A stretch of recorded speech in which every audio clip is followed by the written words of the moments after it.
Welcome to the Golden State Media Concepts, America's Still Beautiful podcast, a weekly news podcast covering all the top positive and uplifting news stories. Are you tired of the same old news?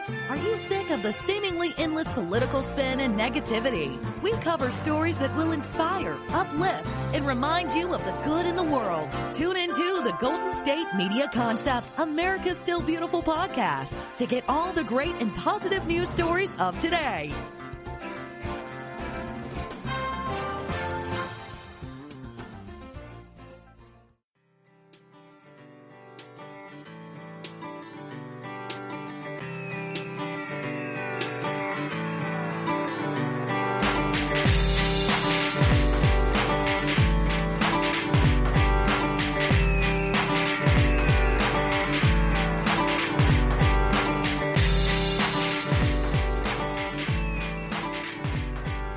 Welcome to GSMC, America's Still Beautiful podcast, brought to you by the GSMC Podcast Network. I am your host, Alyssa Joe. I hope you're having a wonderful, beautiful day today.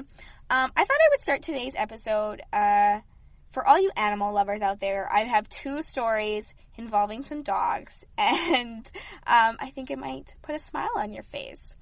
So, the U.S. Department of Transportation has officially banned airline breed discrimination. So, according to the Humane Society of the United States, the department will soon be issuing new regulations that will prevent airlines from refusing to accommodate service animals based on their breed. There are a lot of different airlines that will not allow certain breeds on the flight or on the airline, just simply due to their breed, for example, like pit bulls and stuff.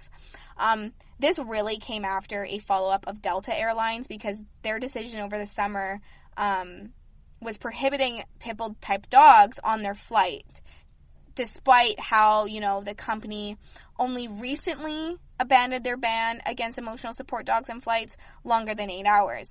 So following that up, they have made a decision to basically ban airline breed discrimination, which is amazing. The Humane Society CEO says, with its decision, Delta placed an extreme and unnecessary hardship on its own customers, asking them to choose between air travel and essential service animals. It also ignored guidance from the DOT that instructed airlines not to prohibit service dogs on flights based on their breed or physical appearance alone.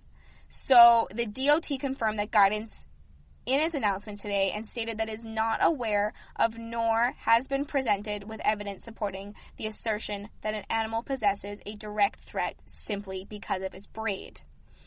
So that's kind of how this has all come into effect. They don't want to discriminate against any dog breed.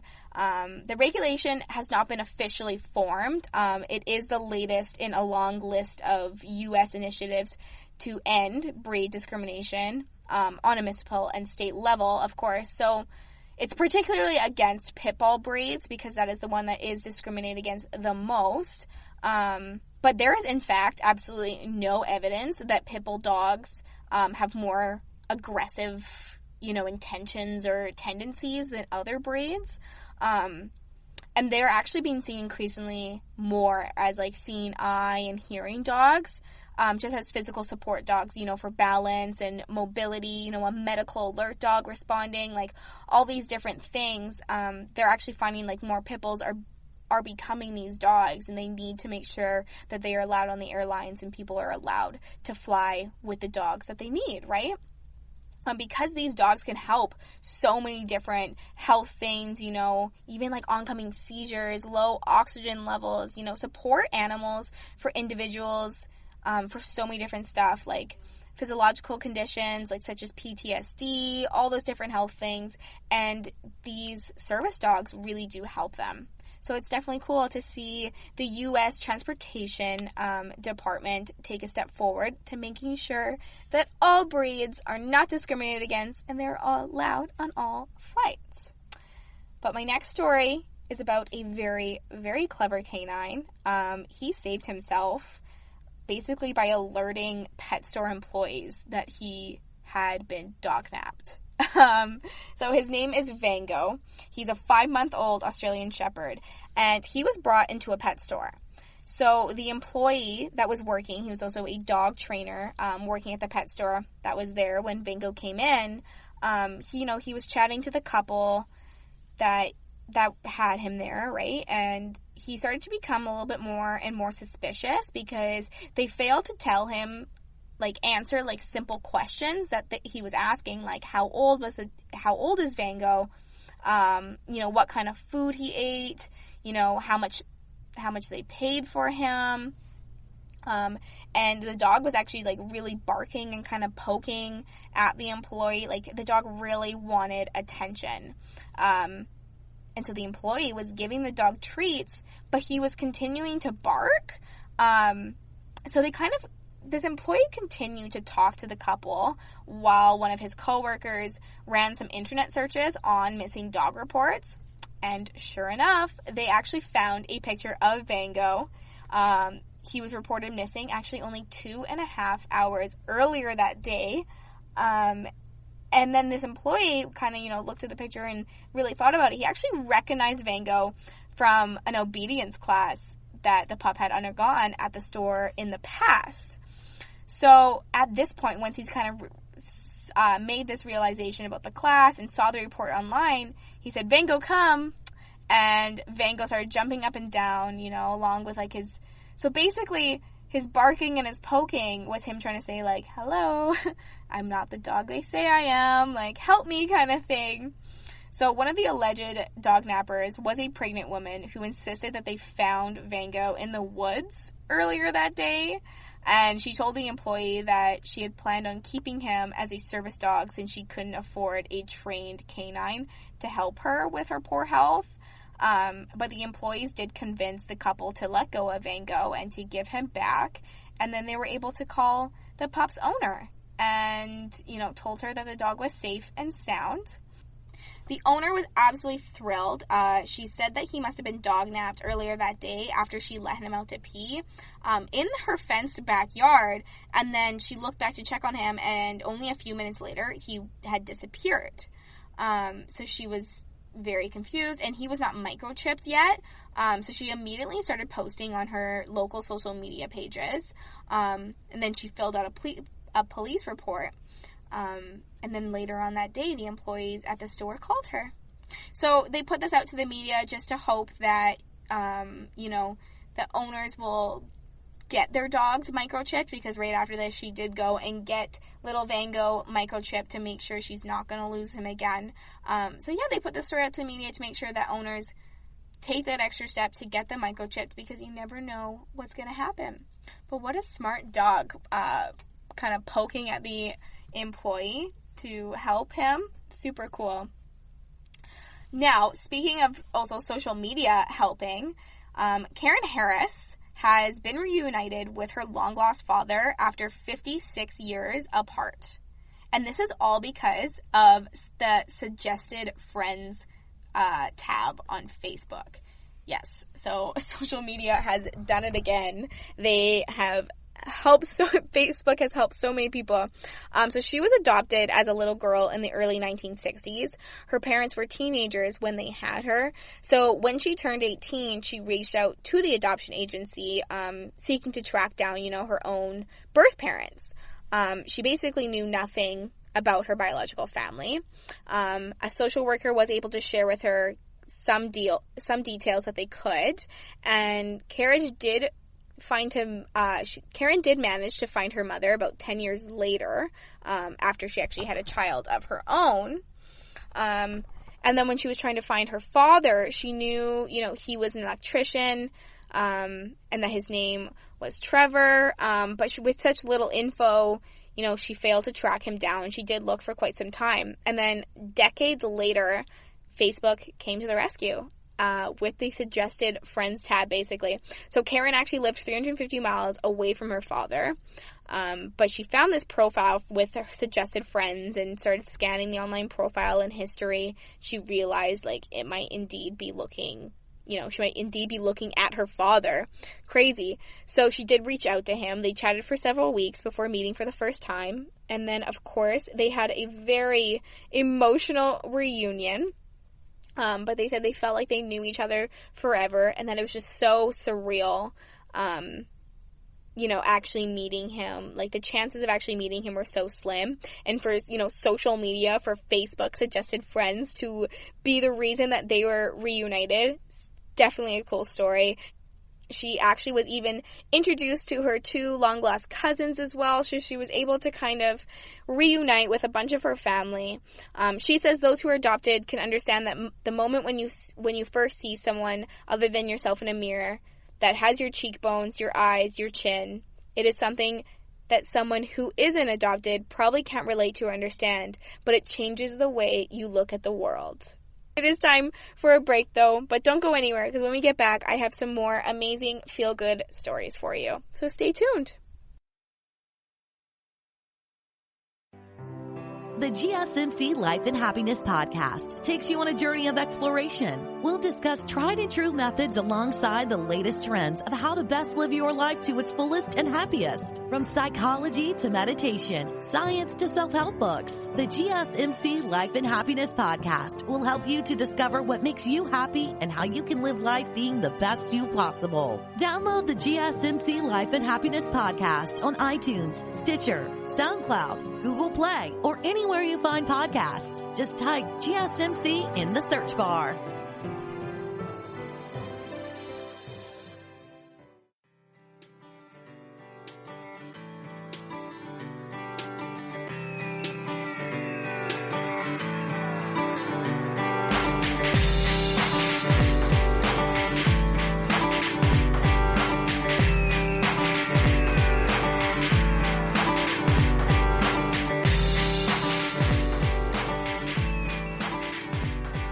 Welcome back to GSMC America Still Beautiful podcast, brought to you by the GSMC Podcast Network.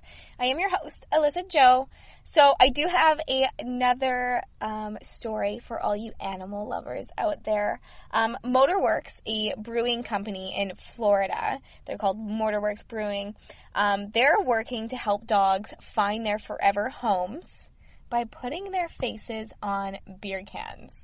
Yes, you heard that correctly. Dogs' faces on beer cans. Okay, so they're selling a special 4-pack of its flagship beers, and it basically has a label that feature adoptable dogs from a local animal shelter. So they introduced this this month at their Yappy Hour, which is a monthly event to raise funds for local animal charities. So the pups were featured on the beer cans, and then at this event there was also several other adoptable dogs that were at the event to kind of show off to the people at the event, right, and see if they could get adopted. And it was a massive success. 2 of the dogs that were featured on the cans have found their forever homes at the event, and then more than 154 packs of the beer was sold just in that night alone. The response that they've gotten from this is absolutely crazy. They've got countless of phone calls and messages about this program. They've raised a lot of awareness, especially for local shelters. There is still plenty of cans of beer that are on sale at the brewery, and they say that they are going fast. And they're actually already thinking of producing another run of labels featuring different dogs in the very near future. So they might kind of make this like a real program, like keep it up kind of thing, and sell their specialty 4-pack with the dogs' faces on them. I just think that is so cool. So since they've gotten so much attention from this, they've raised so much awareness. They've actually raised awareness from places just that aren't local, and they wanted to be able to, help out those people, like get to those people that wanted to reach out to them and find another way to raise some more money. So since it is illegal to ship beer, I guess, they have received so many inquiries from different areas that they decided to come kind of with a little bit more of a creative idea, and they sold their labels. So they created more labels and has been selling them to people that aren't local, and they're basically raising a bunch of funds. So several of the labels have been ordered just in the hour that they put this listed on their website that this was available. There was a bunch of labels ordered, and all the proceeds from those labels will go to a local organization shelter. And it's basically, this shelter is in efforts to help build a brand new shelter for animals in need. So yeah, pretty cool. Motorworks Brewing, they're doing a lot to help, get those dogs adopted. I think that's such a cool, unique idea to put the faces of dogs on the beer cans. And then, of course, to throw that event to get people there and then to bring dogs to it. Of course, it's going to help. So they've already helped 2 dogs just from the beginning of this. And I can only imagine it's going to continue to help many, many more. Now, my next story is about a very large act of kindness, in my opinion. A man is being praised for this act of kindness. So he actually bought a stolen bike so that he could find the owner and return it to them. So let me back up a little bit. His name is Stu Burke. He's 26 years old, and he was approached by 3 men asking if he wanted to buy a bike. Instantly, he was kind of suspicious because they were selling this bike for $100, but he does know a little bit about bikes, and it was actually worth about $1,000 and $750. Crazy. So over $1,700 for this bike, and these 3 men were trying to sell it for $100. And then he also noticed that there was a bike lock that was still attached to the rear wheel. So he kind of, caught on to what was going on. He bought the bike just so he could post it on social media in hopes that he could track down the original owner. So this is what he wrote on his Facebook page. He says, it was a picture of this green, really nice bike, and he says, "Has anyone had their bike stolen? Just bought this bike for $100, and it's got a bike lock on it. Apparently, it's from the Crosby area. I bought it so I can get it back to the right owner. I know it's a $1,750 bike, and I'd be heartbroken if it was me. Please give me a shout." So he posted that up on his social media, and within hours, he was actually contacted by a woman who knew the bike's owners. And it belonged to a man whose actually house got robbed earlier that same week. So, and since this man, he saved up a bunch of the money for himself to buy this bike, it was kind of a big purchase for him, of course. He was absolutely overwhelmed with being able to get it back. Especially with his entire house being robbed. He's obviously going through a hard time. So just have this random act of kindness of someone to buy this bike on the street and then reach out on social media trying to find the owner. It's just absolutely amazing. And then this man did try to reimburse Stu, but he refused. He said he didn't feel right taking the money off a man whose house just got robbed and he just lost a bunch of his own belongings. And so he was actually showered with social media praise for his honesty, but he states that he definitely didn't do this for any media attention. He just knew that he would have been upset in this scenario, and he wanted to help out whoever he could to get this bike back. But yeah, so cool. Bought the bike and returned it to the owner, thanks to social media again. Now, my next story is about some officers that drove 1,500 miles to deliver gifts to military families who were robbed during Christmas Day while they were moving.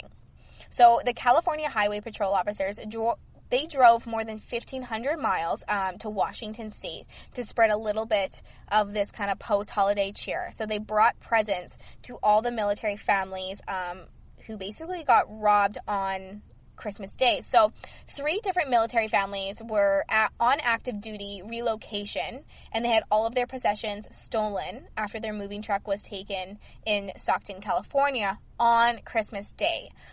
Fortunately, most of the possessions were recovered about 7 days later. 7-year-old Hannah Uli's Christmas present, a Barbie dream house, though, was damaged in the process of all of this. So this led the officers to initiate Operation Barbie Dream House, and they posted this on their California Highway Patrol Stockton Facebook page. And I guess kind of a bunch of people jumped in.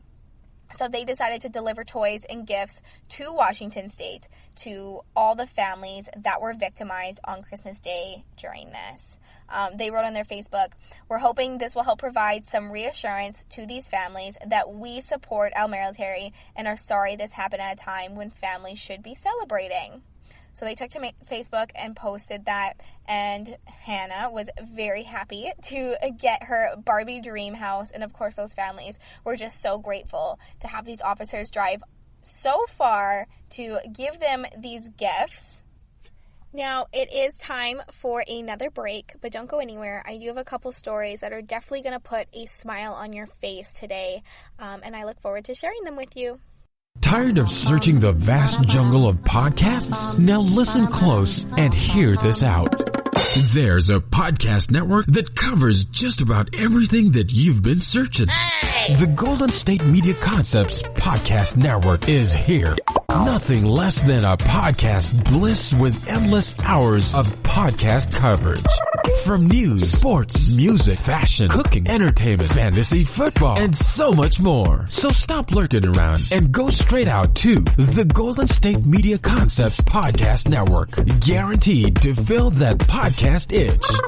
Whatever it may be. Visit us at www.gsmcpodcast.com. Follow us on Facebook and Twitter, and download us on iTunes, SoundCloud, and Google Play.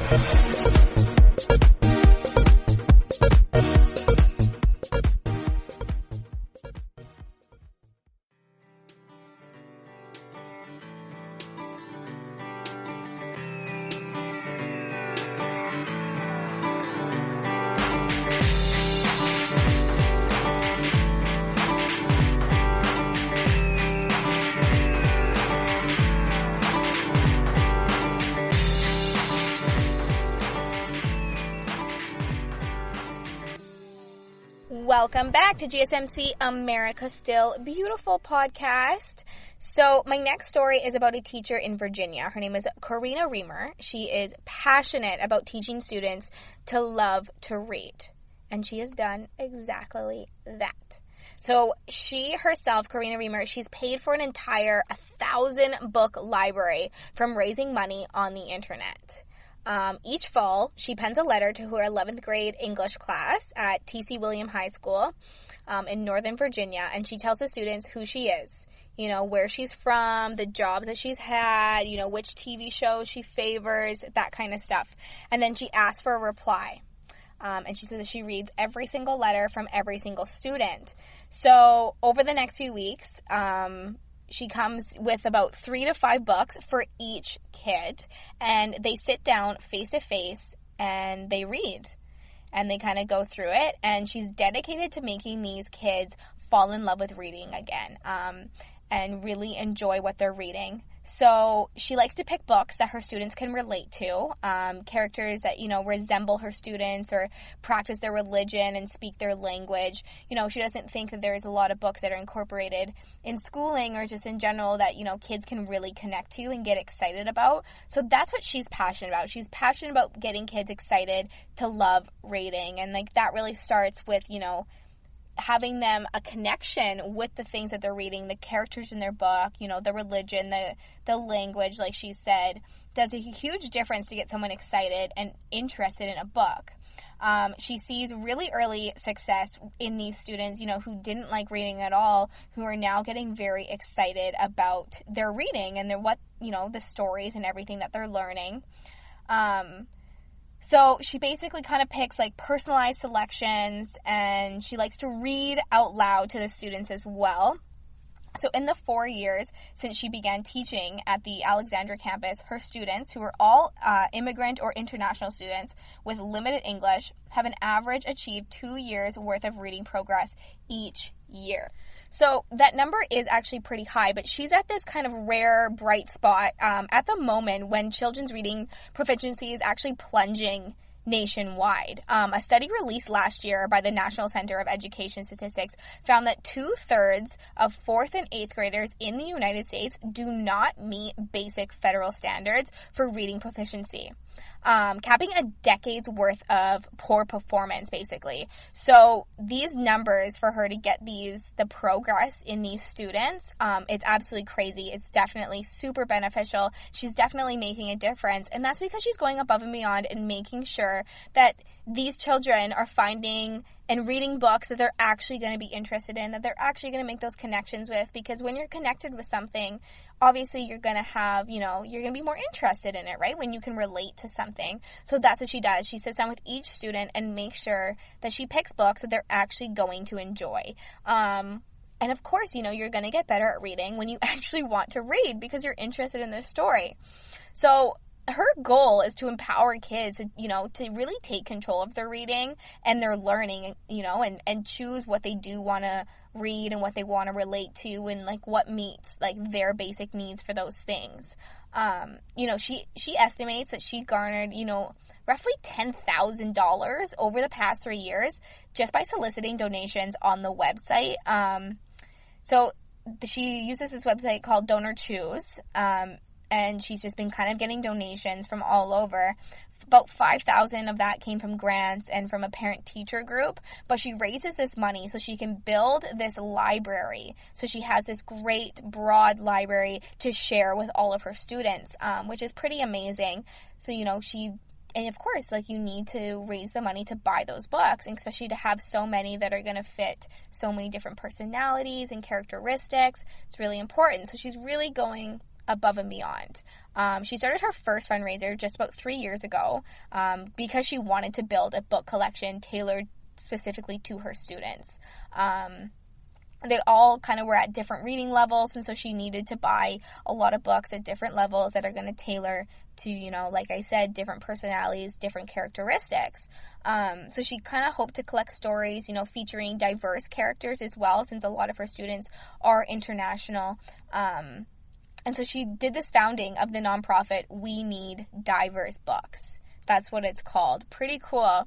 Over the past 2 years, the Alexandria City Public Schools, they were 72% of students are Black, Hispanic, or Asian. And so it's moved this kind of diverse library and textbook offerings because they need to tailor, of course, to their students. So the school system actually set aside $1.2 million to purchase more than 70,000 diverse and culturally sensitive books. That's what they called it. And just related materials for students in their kindergarten through 5th grade. $1.2 million. It's definitely cool to see a school system go above and beyond and put that kind of money, because she is so right, reading is important, but you're definitely going to want to read more when you are interested in it. So you need to find those books that are going to work for each kid. She's definitely making a difference. It'll be super cool to see those numbers in a few years from now and see, where children's reading proficiency is at. Now, my next story is about scarf bombing. Never heard of scarf bombing before. I didn't either before I read this story. So let me give you a background first of all. What is scarf bombing? So, like a hat or sock bombing. Maybe you've heard of these. Basically, these items appear kind of overnight. Seems like, just overnight, all of a sudden these items will appear in city parks or just around your community, wrapped around trees, railings, or on a bench at a bus stop. It can be anything from coats, gloves, sweaters, and basically they just show up overnight and they're free for people to take. If they're in need and they need those things, they can bundle up during the cold winter months. So that is called scarf bombing. So this is all thanks to Michelle Ungerman Christensen. She had made it her mission to spread, clothing and kindness, basically. So she's the founder of One Good Deed, and this started about last year, and she wanted to carry out one simple yet very important, acts to help others, like scarf bombing. So she first heard about scarf bombing a few years ago when she was reading about homeless people removing crochet art installations on poles and trees to wrap themselves for warmth. So she was kind of drawn to this, and she wanted to, fill this need. So she describes her deeds as a ripple of kindness. It's the ripple effect. Where that ripple goes is sometimes, unknown. And that's true, right? You don't always know where your random act of kindness is going. Sometimes, though, she does witness, the power of kindness right before her eyes, and that's when she really does love it. So she actually rounded up 40 volunteers on a coach bus. The $800 rental fee was anonymously covered by a donor. And so she rallied up these volunteers to basically disperse thousands of items in the Minneapolis Loring Park. And so this is over the winter. And cars kind of pulled over next to the bus, and passengers started taking off their jackets and tied them around a tree. So volunteers, they pinned tags onto the clothing and said, "Take me, I'm not lost, I'm yours." And then, random strangers, kind of became a part of the movement. As they saw these people doing it, they started taking off their clothes, taking off their jackets, their scarves, and everything, and hanging them around in the park, which is so cool. I've actually never really heard of scarf bombing or anything like this, but it's believed to have originated about 4 years ago by just a do-gooder tying knitted scarves around statues with notes similar, she wrote, "Take me, I'm not lost," that kind of thing. And then they were later found wrapped around lampposts and just different areas. And then, people across the world were doing, leaving hats and gloves, and it just kind of started to become a thing. So she even goes back to these parks after a few days just to make sure that the tags aren't litter. And then, of course, all the items are usually gone, which is really, really cool. So for donations, she kind of leans on professional connections through her work. She's a project manager assistant at Frana Companies. So she kind of leans on that kind of stuff to get donations. But last year she raised $5,000 to buy food, toiletries, wool socks, sleeping bags, and a bunch other of stuff. And then, of course, volunteers will also donate kind of what they can. So good deeds, it doesn't just end when winter is over. She, last summer, she actually held a donation-based garage sale with more than $3,000 in proceeds going to charity organizations like You Think and Prism Food Shelf. It is an all-year-around thing. Good deeds. I really feel like this entire episode was filled with a bunch of good deeds, from scarf bombing to police officers driving 15,000 miles to someone buying a bike. It's so cool. But that is all that I have for you today. Thank you so much for listening to today's episode of GSMC, America Still Beautiful podcast, brought to you by the GSMC Podcast Network. I am your host, Alyssa Joe. Please do not forget to hit that subscribe button, to like and follow us on social media, and leave a 5-star review. It is always greatly appreciated, and I look forward to sharing more stories with you next time. Thank you. You've been listening to the Golden State Media Concepts, America's Still Beautiful podcast, part of the GSMC Podcast Network. You can find this show and others like it at www.gsmcpodcast.com. Download our podcasts on iTunes, Stitcher, SoundCloud, Google Play, or anywhere you find podcasts. Just type in GSMC to find all of our shows. From the GSMC Podcast Network, from social media news to marketing news, and even weird news, the GSMC Podcast Network has you covered. You can also follow us on Twitter and Facebook. Thank you, and we hope you have enjoyed today's episode of the Golden State Media Concepts, America's Still Beautiful podcast.